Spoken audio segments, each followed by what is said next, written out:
Hello बच्चों, आप सभी का स्वागत है आपके अपने YouTube channel success will be yours में।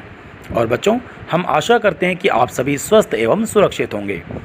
बच्चों, आज की इस क्लास में हम 5th क्लास की EVS वर्कशीट के विषय में अध्ययन करेंगे।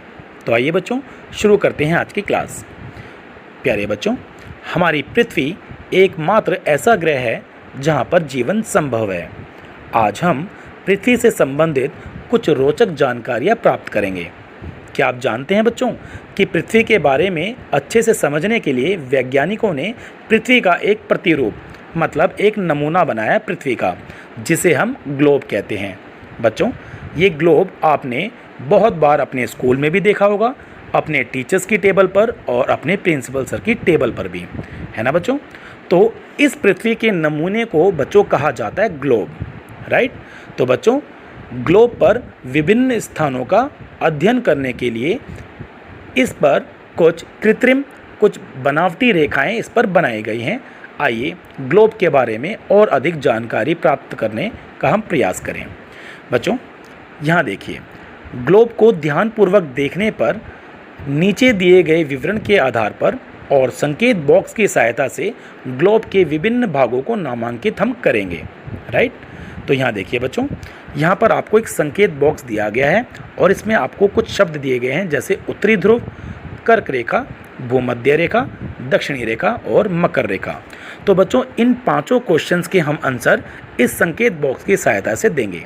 बच्चों, ग्लोब का सबसे ऊपरी बिंदु, क्वेश्चन नंबर 1 देखिए बच्चों, ग्लोब का सबसे ऊपरी बिंदु कौन सा है बच्चों ग्लोब का? ये देखिए, पॉइंट नंबर 1, ये सबसे ऊपरी बिंदु होता है किसी ग्लोब का। और ये कौन सा बिंदु होता है बच्चों? ये होता है बच्चों उत्तरी ध्रुव। कौन सा ध्रुव होता है बच्चों? उत्तरी ध्रुव। ये जो ऊपर वाला पॉइंट आप देख रहे हो, ग्लोब का सबसे ऊपर वाला सिरा, इसे कहा जाता है उत्तरी ध्रुव, ठीक है। क्वेश्चन नंबर 2 देखते हैं बच्चों, ग्लोब को 2 बराबर भागों में बांटने वाली रेखा। तो बच्चों, ग्लोब को 2 बराबर भागों में बांटने वाली रेखा कौन सी है? भूमध्य रेखा। तो बच्चों, ये जो रेखा नंबर 2 है, ये कहलाती है भूमध्य रेखा। क्वेश्चन नंबर 3 देखो बच्चों, ग्लोब के ऊपरी भाग में स्थित रेखा। ये देखिए, ऊपरी भाग में जो ये रेखा दिखाई गई बच्चों आपको, ये कौन सी रेखा है? ये होती है बच्चों कर्क रेखा। ये जो रेखा आपको बताई गई बच्चों, ये होती है कर्क रेखा, ठीक है। क्वेश्चन नंबर 4 देखिए, ग्लोब के निचले भाग में स्थित रेखा। ग्लोब के नीचे जो बच्चों रेखा दिखाई गई है, ये रेखा कौन सी होती है बच्चों?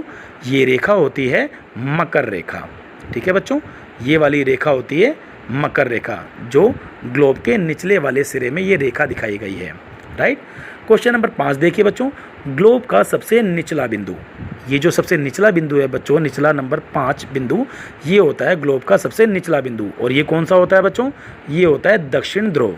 तो बच्चों, किसी भी ग्लोब के अंदर जितने भी पॉइंट्स मैंने आपको बताए, वो आप दोबारा समझ लीजिए। सबसे ऊपरी सिरा किसी ग्लोब का होता है बच्चों उत्तरी ध्रुव, सबसे निचला सिरा होता है बच्चों दक्षिणी ध्रुव, और किसी ग्लोब को 2 बराबर भागों में बांटने वाली रेखा होती है बच्चों भूमध्य रेखा। और उस ग्लोब के ऊपर, मतलब भूमध्य रेखा के ऊपर जो अलग से एक रेखा और बनाई गई है, वो होती है बच्चों कर्क रेखा। और ग्लोब के निचले भाग में स्थित जो ये रेखा नंबर 4 दिखाई गई है, ये होती है बच्चों मकर रेखा, राइट। तो बच्चों, मुझे आशा है कि आपको ये कंटेंट ईजिली समझ में आ गया होगा। प्यारे बच्चों, अब क्या आप अंदाज़ा लगा सकते हो कि अंतरिक्ष से हमारी पृथ्वी कैसी नज़र आती होगी?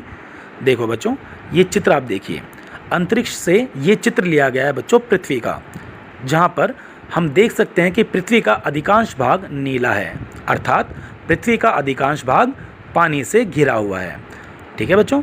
तो इसीलिए हमारे ग्रह को नीला ग्रह भी कहा जाता है। तो बच्चों, इस चित्र में दिखाई दे रहे रंग, जो हरा रंग है, वो क्या दिखा रहा है बच्चों? ज़मीनी भूभाग जिस पर पेड़ पौधे हैं, ठीक है। तो हरा रंग क्या दिखा रहा है बच्चों? ज़मीन। और नीला रंग क्या दिखा रहा है बच्चों? पानी। और सफ़ेद रंग क्या दिखा रहा है बच्चों? ये देखिए, जो सफ़ेद रंग दिखा रहा है, ये होते हैं बच्चों बादल, ठीक है बच्चों। तो आसमान में जो बादल हैं, ये सफ़ेद रंग से हम प्रदर्शित कर सकते हैं। हरा रंग जो है बच्चों, वो ज़मीनी इलाका है, और नीला रंग पानी वाला इलाका है। जो क्षेत्र पानी से ढका हुआ है, वो नीले रंग से दिखाया गया है, ठीक है बच्चों, तो मुझे आशा है कि ये कंटेंट आपको बहुत अच्छे से समझ में आ गया होगा। और बच्चों जितनी मेहनत आप हमेशा करते हो मेरी वीडियोस देखकर, मैं आशा करता हूँ कि ये कंटेंट भी आपने बहुत अच्छे से समझने का प्रयास किया होगा। तो बच्चों बहुत बहुत शुक्रिया जो आपने अपना कीमती और वैल्यूएबल वक्त दिया इस वीडियो को देखने में और इस कंटेंट को समझने में। तो बच्चों बहुत जल्द मिलेंगे आपसे दोबारा। तो आपसे मैं अलविदा चाहता हूँ बच्चों। Thank you so much.